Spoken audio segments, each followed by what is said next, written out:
사랑하는 탁구마 교회 성도 여러분, 그리고 전 세계 여러 곳에서 팟빵으로 그리고 유튜브를 통해서 이 말씀을 청취하는 애청자 여러분, 안녕하십니까?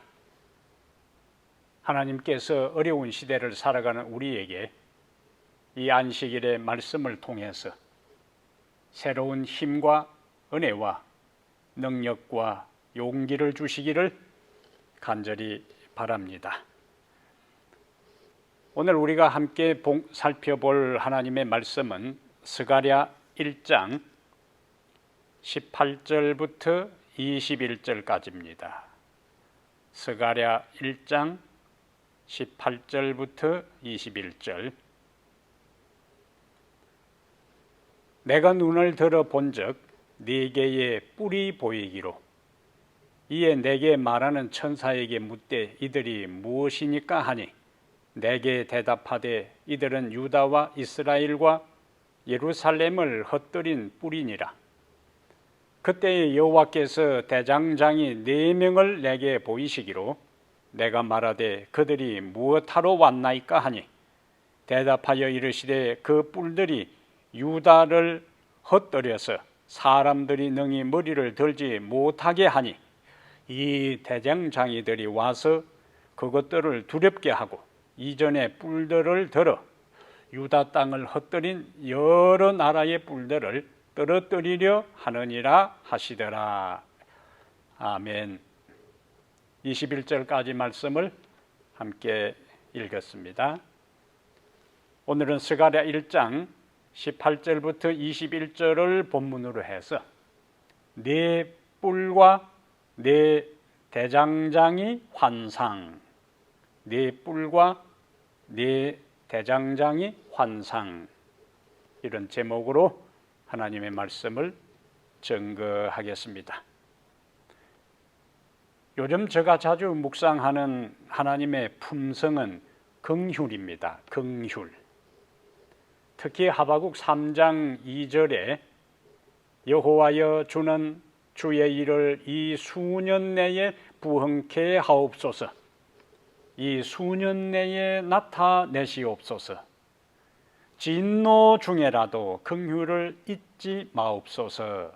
이 말씀 중에서 마지막 부분, 진노 중에라도 긍휼을 잊지 마옵소서라는 이 구절을 자주 묵상하는데, 이 말씀을 생각할 때마다, 음미할 때마다 가슴이 울립니다.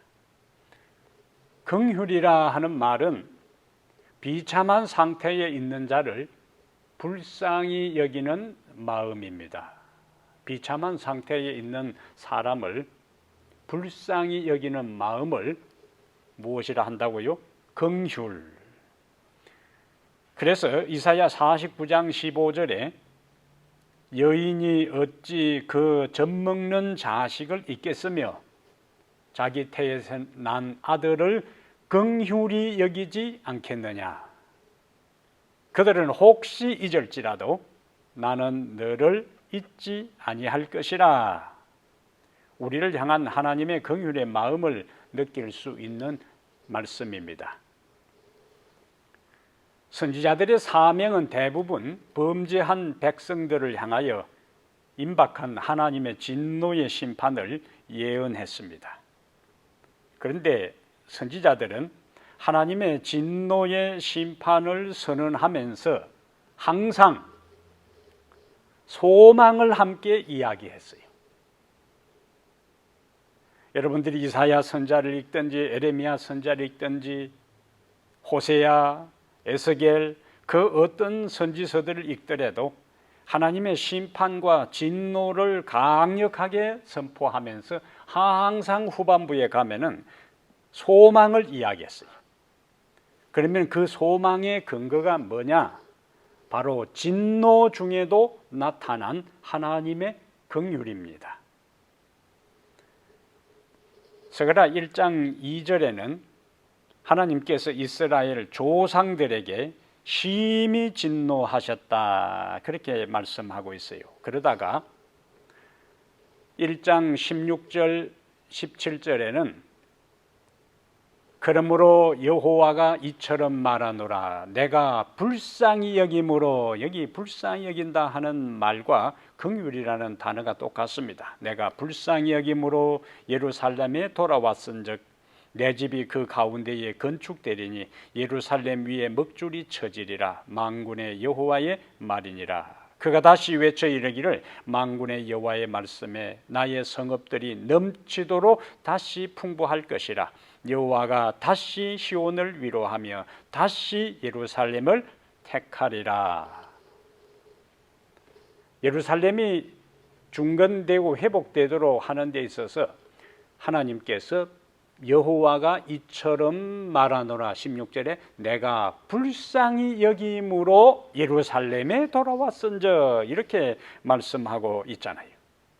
예루살렘이 중건되고 회복되고 여호와께서 다시 이스라엘에 소망을 줄 수 있는 근거는 바로 하나님께서 이스라엘을 불쌍히 여기는, 긍휼히 여기는, 자비를 베푸는 그것이 바로 중건되고 회복될 수 있는 근거였다 하는 말씀이죠. 오늘 본문은 어떤 상황에서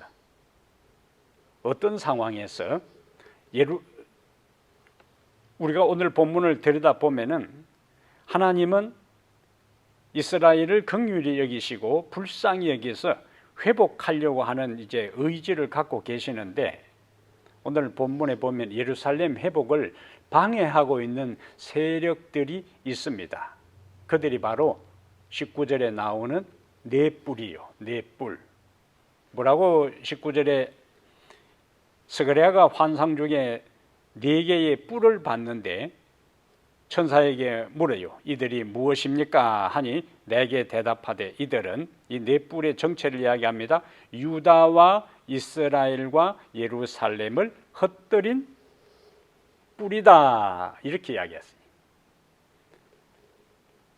그런데 그들이 바로 19절에는 좀 더 구체적으로 이제 이야기를 하는데, 네 뿔이 유다와 이스라엘과 예루살렘을 흩뜨린 네 개의 뿔이라고 하면서 다시 21절 마지막에는 그들을 두렵게 하고 이전의 뿔들을 들어 유다 땅을 흩뜨린, 앞에 19절에는 뿔인데 여기는 여러 나라의 뿔들을 이렇게 한 게 보니까 네 개의 뿔들은 바로 이스라엘의 역사에서 이스라엘을 박해하고 그 다음에 그들을 힘들게 하고 침공했던 주변의 여러 나라를 의미하는 것을 우리가 여기서 확인할 수가 있습니다.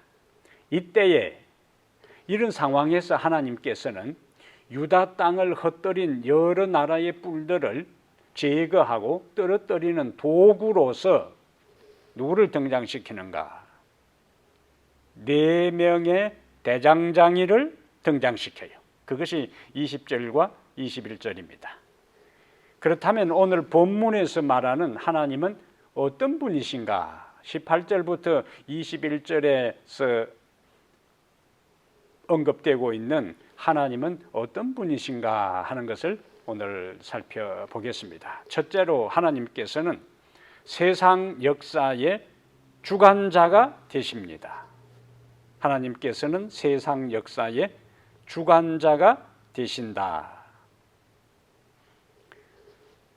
여기 18절 19절에 성경에는 뿔에 대한 언급이 많이 나오는데, 우리가 다니엘서와 요한계시록을 연구할 때 뿔이 많이 나왔죠. 다니엘 7장 8장에도 뿔이 나오고 계시록 13장 17장에도 뿔이 많이 등장합니다. 그 외에도 성경 여기저기에 뿔에 대한 언급이 많이 있어요. 시편 92편 10절에 그러나 주께서 내 뿔을 들소의 뿔같이 높이셨으며 내게 신선한 기름으로 부으셨나이다. 여기 내 뿔을 들소의 뿔같이 높이셨다. 이것은 뿔을 높였다 하는 것은 주님이 우리에게 힘을 주시고 능력을 주신다는 말씀이에요. 그래서 성경 전면에 나타나는 뿔을 종합적으로 우리가 보면은 나라와 왕과 권세와 능력에 대한 상징이요. 성경에 언급된 뿔은 나라와 왕과 권세와 능력을 의미합니다. 오늘 본문에서 스가랴 1장 19절에서 선지자가 뿔의 정체를 물었을 때에 우리가 앞에서 본 것처럼 21절에 유다와 이스라엘과 예루살렘을 해친 뿔인데, 그것을 19절에서 이야기한 것은 21절에는 유다 땅을 흩뜨린 여러 나라의 뿔들이라고 설명하고 있어요. 그러니까 뿔은 이스라엘 역사에서 이스라엘을 공격하고 침략하고 파괴시킨 주변의 여러 나라다 하는 이해를 우리가 할 수가 있죠. 그러면 이스라엘 역사에서 이 뿔들은 어떤 나라들인가? 여기 몇 가지 해석이 있습니다. 첫째는 북방 이스라엘을 멸망시킨 아수리아, 유다를 침략한 바벨론, 그 뒤를 이은 스가랴 당시의 메데바샤, 그리고 애굽, 네 나라, 네 뿔입니다. 또 다른 해석은 바벨론, 메데바샤, 그리스, 그리고 예수님 당시 로마까지다. 근데 또 다른 이해는 성경에서 4,4이라는 숫자는 일반적으로 세상을 상징하는 숫자입니다. 온 세상, 동서남북, 사방 그렇게 하잖아요. 동서남북, 사방 하는 것은 우리가 온 세상에 대한 상징이요.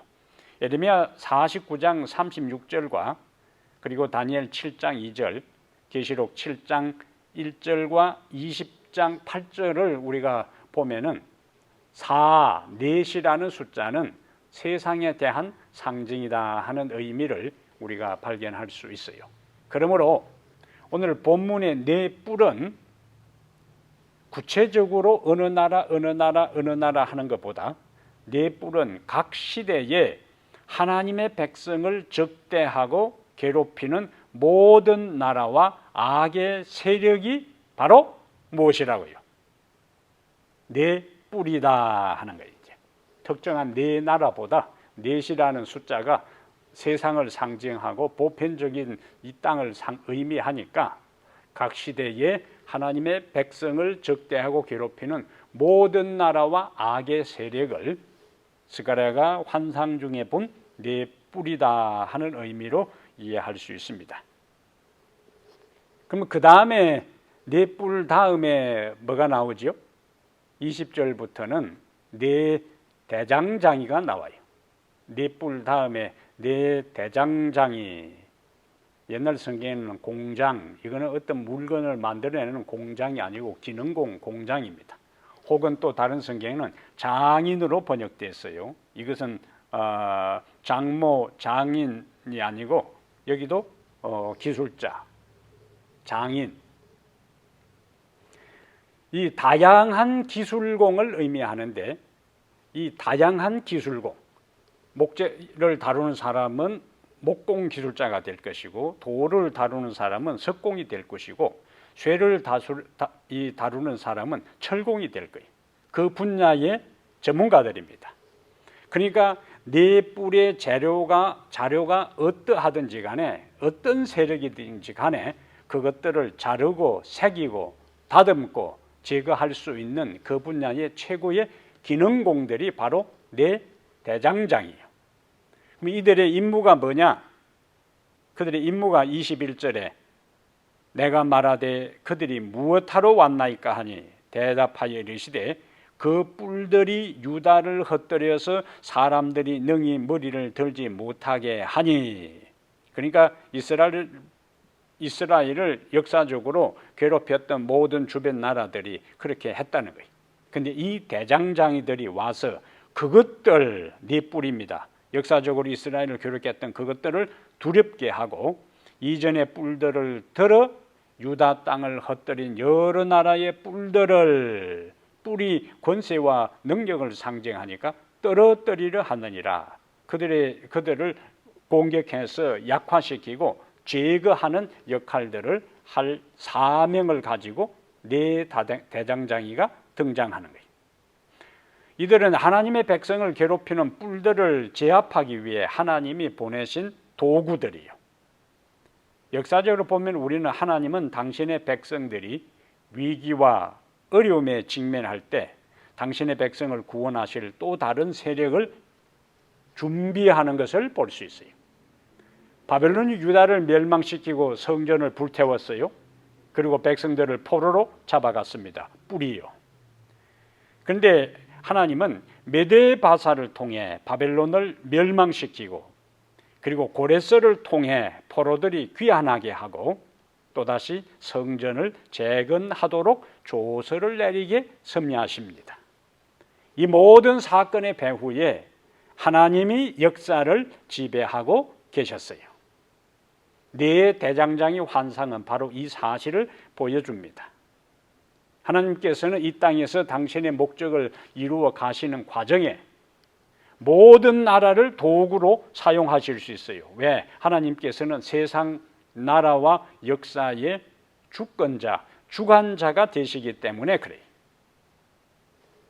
당신의 목적을 위해서 나라를 일으키기도 하고 망하기도 하고 왕들을 세우기도 하고 폐하기도 하고 하나님은 자신이 마음먹은 대로 인류의 당신의 목적을 이루기 위해서 나라도 왕들도 세우고 폐할 수 있는 권세를 가지신 분이십니다.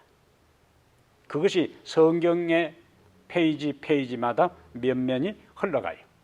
우리는 다니엘 1장에서 하나님께서 바벨론 왕이 이스라엘을 침략하도록 허락하신 것을 우리가 볼 수 있어요.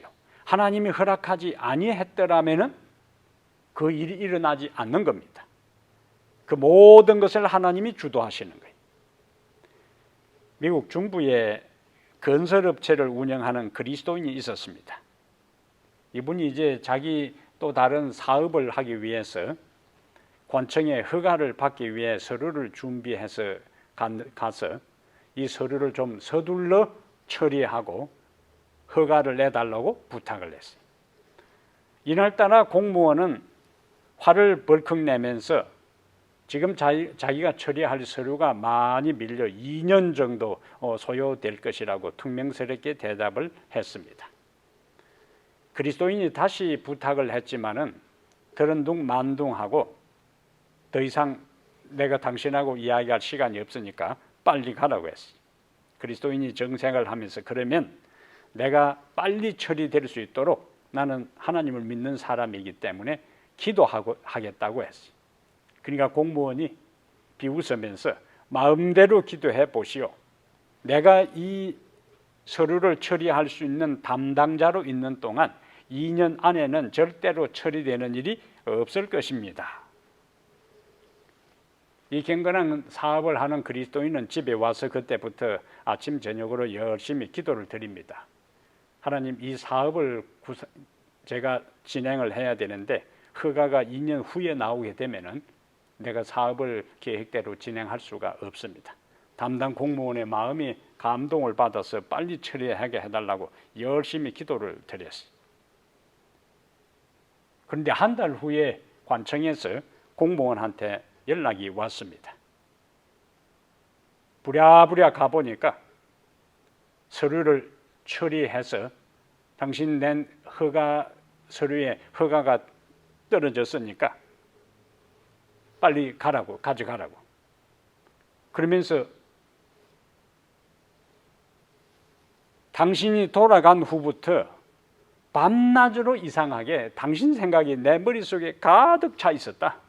커피를 마실 때나 낮에 일을 해서 잠깐 쉬는 틈에도 끊임없이 당신 얼굴이 떠오르고 당신 서류를 내가 처리를 해줘야 되냐 말아야 되나 온갖 생각 때문에 내가 하루도 제대로 당신 생각 없이 지난 적이 없다. 한 달 동안. 이제 당신 생각하는 것도 지긋지긋하니까 내가 서류를 빨리 처리했으니까 빨리 가져가라고 해요. 하나님께서 일하시는 방법입니다. 이 사람은 자기가 2년 동안 처리해 주지 않겠다고 단단히 결심했지만은 이 경건한 건설업을 하는 그리스도인이 열심히 하나님께 기도했을 때에 하나님을 믿지 아니하는 이 공무원의 마음에 이 사람의 서류를 빨리 처리해 줘야 되겠다는 생각이 자꾸 일어나고 자나 깨나 그 사람 아침에도 점심때도 저녁에도 잘 때도 이 부탁한 이 사람의 얼굴이 자꾸 떠올라 가지고 다른 일을 제대로 할 수 없도록 하나님께서 만드신 거예요. 하나님께서 도와주시려고 마음 먹으면은 이런 일이 일어날 수 있습니다. 왜냐하면 하나님은 모든 역사와 세상 역사의 주관자가 되시고 인간의 마음을 움직이고 감동시킬 수 있는 능력을 가지신 분이기 때문에 우리는 그분을 절대적으로 신뢰하고 믿을 수가 있어요. 하나님의 백성들은 역사의 마지막까지 이 땅을 살아가는 날 동안 크고 작은 뿔들에 의해 어려움을 당할 것입니다. 그러나 첫 번째 우리가 생각할 주제는 역사의 주관자, 세상의 주권자는 누구시라고요? 하나님이시기 때문에 그분은 여전히 동일한 능력으로, 동일한 관심과 사랑으로, 긍휼로 역사를 주관하고 우리에게 관심을 갖고 우리를 돌보고 우리를 인도하고 계십니다. 그러므로 하나님의 때가 되면 하나님이 개입하시고 우리에게 필요한 여러 형태의 대장장이들을 보내셔서 우리를 돕게 하실 것입니다. 그리고 사람들의 마음을 움직여 우리를 도우실 겁니다. 그러므로 우리는 이런 확신으로 살아가게 되기를 바랍니다. 하나님께서는 세상 역사와 인간 세상의 주관자가 되시고 주권자가 되신다. 믿으시면 아멘. 두 번째로 오늘 본문은 하나님의 모습을 이렇게 우리에게 말씀하고 있어요. 하나님은 고난을 통해 우리가 하나님께로 돌아서게 하신다. 하나님은 고난을 통해 우리가 하나님께로 돌아서게 하신다. 우리가 던질 질문이 있어요. 왜 하나님께서 그의 백성들을 박해하는 뿔들이 하나님의 백성들에게 세력을 행사하도록 허락하시는가?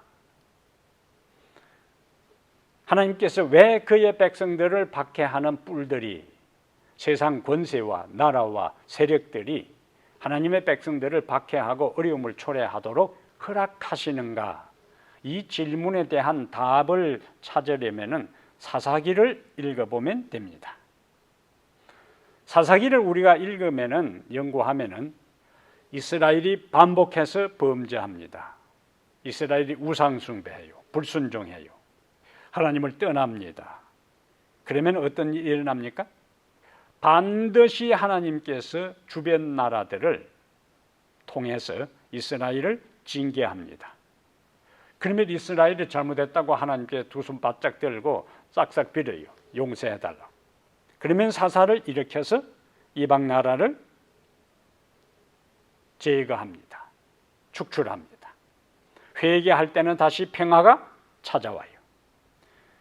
이스라엘 역사에서 이스라엘이 반복해서 범죄할 때에 아수리아를 몽둥이로 사용하셨고 유다를 징계하기 위해 바벨론을 사용하셨어요. 하나님은 그러한 고난과 환난을 통해 하나님의 백성들이 자신들의 불순종한 죄를 깨닫고 회개하여 하나님께로 돌아오도록 하셨어요. 하나님은 고난을 통해 우리가 하나님께로 돌아서게 합니다. 그래서 오늘 본문에 나오는 4개의 뿔이 이스라엘 역사 속에서 반복하여 이스라엘을 힘들게 하고 괴롭히고 공격하고 그들을 침공한 그것은 이스라엘이 불순종하고 범죄하고 곁길로 나갔을 때에 이들을 통하여 그들을 징계하고 심판해서 백성들이 죄를 깨닫고 회개하여 하나님께로 돌아오도록 하시기 위한 하나님의 사랑의 역사였다. 그 말씀입니다. 우리 생애에도 우리가 기대하지도 않고 바라지도 않고 생각지도 못한 고난이 닥칠 때가 있어요. 어려움에 직면할 때가 있습니다. 시련에 빠질 때가 있습니다. 그럼 뭐 해야 하는가? 이스라엘 백성들에게 있어서 기근을 만나고 전염병이 창궐하고 그다음에 이방 민족이 침략했다는 것은 우리가 하나님의 법도를 따라 제대로 살지 못했구나 하는 것을 돌이켜 회개하도록 했던 것처럼 우리의 인생에 생각지도 못한 고난과 시련의 강풍이 몰아친다면 우리의 삶을 점검해 봐야 돼. 우리의 가는 길을 살펴봐야 합니다. 우리의 인생의 우선순위를 성찰해 봐야 해요. 하나님은 이유 없는 고난을 우리에게 일어나도록 허락하지 않습니다. 지금 우리가 경험하는 코로나 사태가 장기화되고 있습니다. 그 결과 우리가 함께 예배를 드리지 못한 지도 벌써 5개월이 넘었어요. 그러면 이 어려운 상황을 하나님께서 허락하신 것이라면 뭔가 우리는 깨달아야 하는 겁니다. 교훈을 발견해야 하는 거예요. 무엇을 우리가 이러한 상황에서 깨달을 수 있을까요? 일상의 소중함입니다. 평소에 예사로 생각했던 것의 가치요. 그리고 홀로서기 신앙의 중요성입니다. 아무도 챙겨주지 않을 때 스스로 하나님 앞에서 자신의 신앙을 유지하는 연습과 훈련을 하는 기간이 바로 지금입니다. 이것은 바로 종말을 대비한 준비요. 왜냐하면 우리가 마지막 시대에 결정적인 역사의 상황이 급박하게 돌아갈 때에 종말 사건이 긴박하게 전개될 때에 아무도 우리를 붙들어 주지 않습니다. 그때는 함께 제대로 모여 예배도 드릴 수도 없고 그때는 목사가 제대로 활동할 수도 없고 전적으로 그때는 하나님 앞에 홀로 서야 돼요. 자신의 신앙으로 하나님 앞에 서야 합니다. 야곱이 야복강에서 에서가 그를 죽이기 위해서 온다는 소식을 듣고 가족들을 보내고 난 다음에 그는 하나님 앞에 홀로 섰어요. 그 에서를 만나기 전에 하나님 앞에 전적으로 홀로 서고 하나님과 맞닥뜨려 자신이 굴복하고 깨어지고 회개하는 경험을 가졌기 때문에 그가 에서를 만나는데 두려움이 없었어요. 오늘 우리는 하나님 앞에 홀로 서는 신앙을 철저하게 반복해서 준비해야 합니다. 더 큰 위기와 어려움이 우리에게 닥치고 정신을 차릴 수 없을 정도로 주변의 국제정세와 사회적 상황이 전개된다 할지라도 그 큰 나를 위하여 지금의 상황에서 준비하는 연습을 해야 된다는 거예요. 여러분의 신앙은 지금 어떤 상태에 있습니까? 5개월 동안의 여러분의 신앙을 한번 조용한 시간에 점검해 보시기를 바랍니다. 이전에 함께 교회에 와서 예배를 드릴 때 하고 지금 함께 공적 예배를 드리지 못하고 가정에서 예배를 드리는 나의 모습, 신앙의 상태가 이전보다 더 성장했는지, 현상 유지하고 있는지, 흔들리고 있는지, 아니면 뿌리부터 무너져 내리고 있는지 우리는 진지하게 성찰해 보아야 하는 겁니다. 왜? 하나님께서 지금과 같은 상황을 허락하신 것은 뭔가 이유가 있을 것이기 때문에 이러한 고난의 때에 철저하게 우리 자신을 성찰하고 홀로 서는 준비를 갖추게 되기를 바랍니다. 하나님은 우리에게 고난을 허락하는 또 다른 이유가 있습니다. 이런 고난을 통하여 우리의 무능력과 한계를 깨닫게 하셔요. 우리의 무능력과 한계를 깨달았다면 어떻게 해야 될까요? 하나님을 찾고 그분을 신뢰하는 것입니다. 이스라엘 백성들이 애굽에 평안히 살 때에는 하나님을 찾지를 않았어요. 고센 땅에서 요셉의 후광으로 그들은 그 당시 가장 풍요로운 땅에서 여유 있는 삶을 살았습니다. 그러다가 요셉이 죽고 요셉을 알지 못하는 왕이 등장하자 그들의 삶은 완전히 달라지고 말아요. 그들의 삶은 피폐해지고 자유를 상실하고 날마다 노역에 종사하고 건축일에 종사하고 벽돌을 만들어야 하는 이러한, 거기다가 남자아이가 태어나면 죽이든지 나일강에 버려야 하는 참으로 말할 수 없는 공공에 처하게 됩니다. 이때에 이스라엘 백성들은 비로소 고난에 직면할 때, 위기에 빠졌을 때에 그들 스스로 그 상황에서 벗어날 길이 없다고 생각될 때 하나님께 울부짖기 시작합니다. 성경은 출애굽기 전반부에서 그들이 하나님께 울부짖었고 그 울부짖는 소리가 여호와께 상달되었다고 기록하고 있어요. 그동안에 그들이 편안하게 살 때는 기도한 기록이 없어요.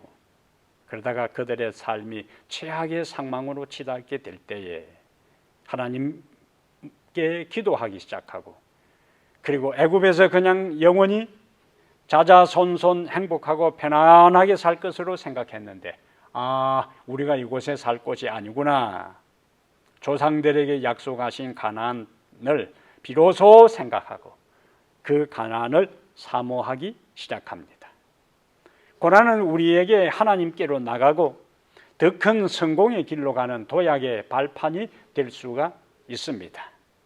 어떤 사람에게는 고난이, 시련이, 장애물이 그들의 앞을 가로막는 그때에 주저앉아 버리고 자포자기하고 좌절하지만은, 어떤 사람은 그 장애물을 도약의 발판으로 삼아 도약하는 성공의 길로 가는 발판으로, 기초로 삼는 사람들이 있습니다. 미국 남부에서 건축 자재 유통회사에서 한 사람이 재무 담당으로 일을 하고 있었습니다. 아주 이 재무 담당으로서 오랫동안 그 회사가 성장하는데 중요한 일을 하던 임원이 갑자기 하루아침에 해고 통보를 받았습니다. 얼마나 실망했을까요? 자기 온 시간과 정성을 다해서 그 회사를 위해 충성했는데 하루아침에 해고 통보를 받았어요. 다른 회사와 합병하는 관계로 인원 조정의 대상이 된 것입니다.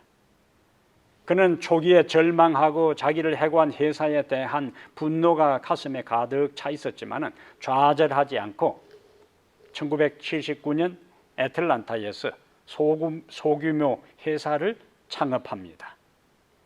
근데 그 회사는 그 이후 전국적인 체인점을 갖춘 큰 회사로 발전하게 돼요. 지금은 연간 1천억 불의 매출을 올리는데 1천억 불은 한국 돈으로 120조입니다. 한 회사가 연간 매출액이 1천억 불, 약 120조 원의 매출을 올리는 회사가 되었습니다. 이 회사가 어느 회사인가? 바로 우리가 가정에서 집을 수선하고 고치고 하는 데 사용되는 모든 것이 있는 홈디포 회사가 바로 이 회사요. 이 회사의 창업자 아서 블랭크에 대한 이야기입니다. 1978년에 그가 자기가 온 정성을 다하고 성실하게 일했던 회사에서 하루아침에 해고되었을 때는 눈앞이 캄캄하고 갈 길을 몰라 방황했지만은 다시 정신을 차려서 1년 후에 소규모 회사를 창업한 다음 오늘날 약 30만의 종업원이 일을 하고 연간 1천억 불의 매출을 올리는 엄청난 회사로 성장하게 되었습니다. 고난은 그에게 있어서 성공으로 가는 지름길이었고 도약의 발판이었습니다. 우리가 인생을 살아가면서 믿었던 친구가 우리를 배신할 때도 있습니다. 함께 신앙생활을 하던 사람이 등을 돌릴 수도 있습니다. 사랑하는 사람을 잃어버리고 회사에서 좌천되거나 버림을 받을 수도 있습니다. 이 모든 것은 우리의 인생에 감당하기 힘든 폭풍들이에요. 그러나 이 모든 삶의 폭풍마저도 하나님의 섭리 안에 있음을 믿으시기를 바랍니다. 그래서 저는 혼자 종종 흥얼거리는 찬미가 467장이에요. 고요한 바다로. 저희 어머니도 자주 불렀던 찬미입니다. 그 467장 고요한 바다로라는 찬미가 중에서 2절, 큰 물결 일어서 나 쉬지 못하나 이 거센 풍랑 까닭에 더 빨리 갑니다. 큰 물결 일어서 나 쉬지 못하나? 마지막 구절이 감동적이잖아요. 이 거센 풍랑 까닭에 더 빨리 갑니다. 이 노래가 여러분의 간정의 노래가 되기를 축복합니다. 세 번째로 오늘 본문에서 하나님은 어떤 모습인가? 하나님은 때가 되면 원수를 심판하시고 우리를 회복시켜 주신다. 하나님은 때가 되면 원수를 심판하시고 우리를 회복시켜 주신다. 이 환상이 주는 것은 네 뿔이 이스라엘을 공격했어요. 하나님께서 대장장이 4명을 등장시켜서 네 뿔을 흔들어 제거하고 흩뜨리게 하는 역할들을 부여합니다. 이 환상이 주는 것은 하나님께서 아브라함에게 말씀하신 창세기 12장 3절의 성취요. 너를 축복하는 자에게는 내가 축복하고 너를 저주하는 자는 내가 저주한다는 말씀이에요. 하나님께서 구약시대에 당신의 백성인 이스라엘 백성들을 대적하는 나라들을 어떻게 하셨는가? 하나님이 대적하셨어요. 북방 이스라엘을 멸망시킨 아수리아가 심판을 받아 바벨론에 의해서 멸망당했습니다. 그리고 유다를 멸망시킨 바벨론은 심판을 받아 메데 바사에게 망했어요. 하나님을 대적하고 그분의 백성을 박해하고 핍박한 세력은 예외 없이 심판을 받았습니다. 때가 되면 그분은 악인들을 징계하시고 심판하실 것입니다. 오늘 본문 21절을 보면은 4명의 대장장이를 통하여 유다와 이스라엘과 예루살렘을 흩뜨린 여러 나라의 뿔들을 다시 제거하고 흩뜨리겠다고 하나님께서 말씀하셨어요. 하나님의 백성을 대적하면 하나님께서 직접 보복하십니다. 하나님께서는 당신의 백성을 눈동자처럼 보호하시고 사랑하십니다. 이스라엘은 하나님의 눈동자로서 이스라엘을 대적하는 것은 하나님을 대적하는 것이요 하나님의 눈동자를 범하는 것이라고 했어요. 스가랴 2장 8절에 만군의 여호와께서 이같이 말씀하시되 영광을 위하여 너희를 노력한 여러 나라로 보내셨나니 너희를 범하는 자는 그의 눈동자를 범하는 것이라.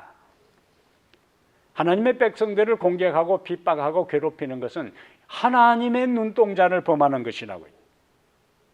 신명기 32장 10절에도 모세는 우리에게 이렇게 이야기합니다. 신명기 32장 10절에 여호와께서 그를 이스라엘 백성들입니다. 황무지에서 짐승이 부르짖는 광야에서 만나시고 호위하시며 보호하시며 자기의 눈동자같이 지키셨도다. 아멘.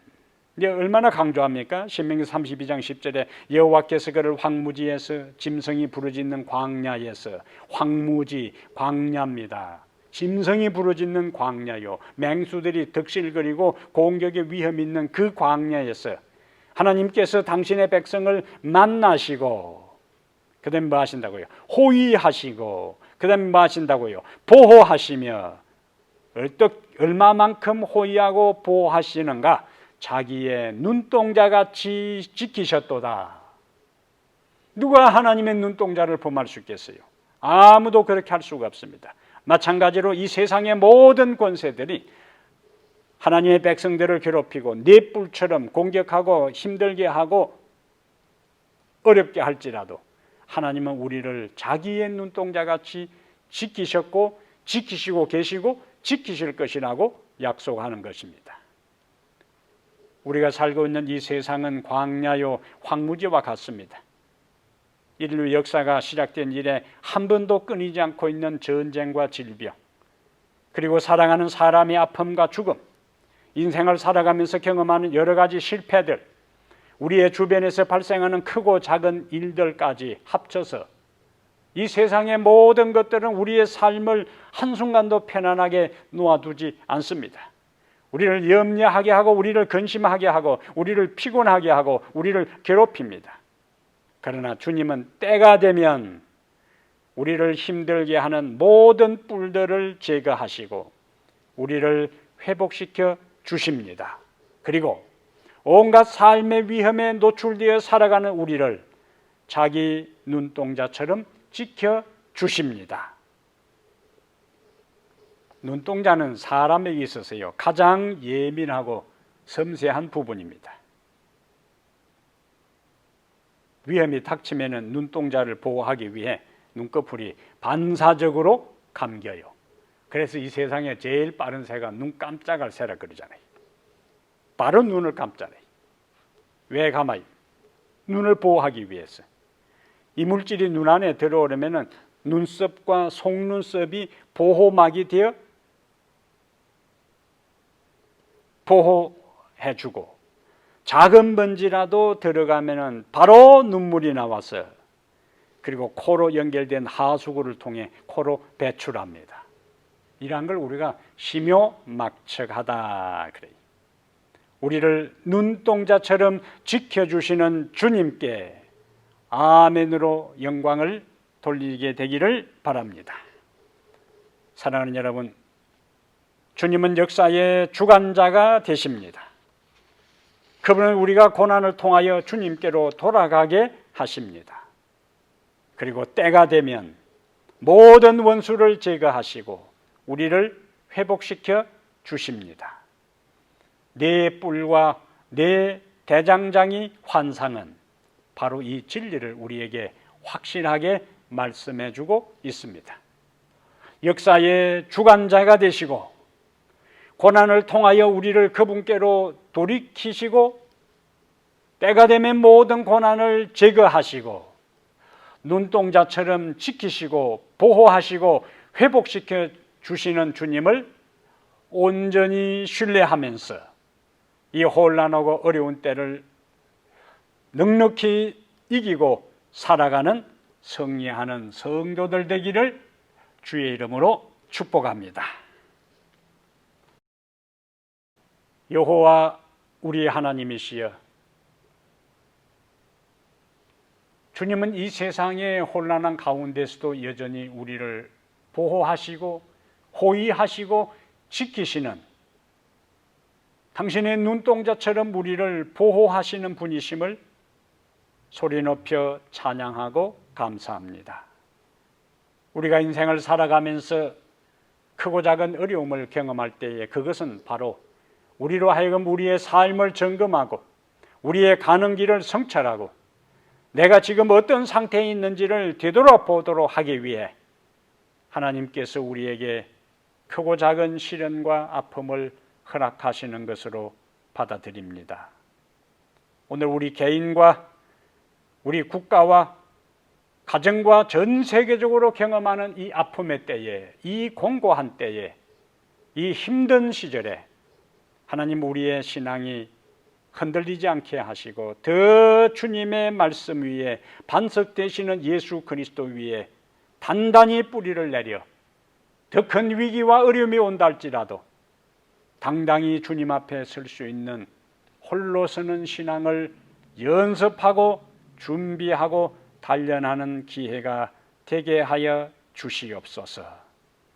우리 스스로 어찌할 수 없는 위기와 시련에 직면할 때에 그것은 우리의 한계를 인정하고 하나님께로 나아가 전능하시고 전지하시고 모든 것을 아시는 하나님께 우리의 인생의 문제를 다 내어놓고 주의 은혜와 주의 축복을 경험하도록 하기 위해 허락하신 줄 아오니 주님을 더 찾게 하여 주시옵소서. 이 고난의 때에 이 세상에 영원히 우리가 살 것처럼 착각하지 않게 하시고 눈물이 없고 질병이 없고 고통이 없고 전쟁이 없고 지진이 없고 홍수가 없고 화재가 없는 영화로운 하늘을 사모하는 마음을 우리에게 더 허락하여 주시옵소서. 머지않아 주님이 이 세상에 오실 때 주님 앞에 설 수 있도록 준비하는 삶을 매일매일 살아가게 하옵소서. 네 뿔과 네 환상의 기별의 말씀을 통하여 오늘 우리에게 주신 것 기억하며 더 주님께로 가까이 나가 흔들림이 없는 믿음의 길을 당당하게 걸어가는 성도들 되도록 도와주시옵기를 우리 주 예수 그리스도 이름으로 간절히 기도하옵나이다. 아멘.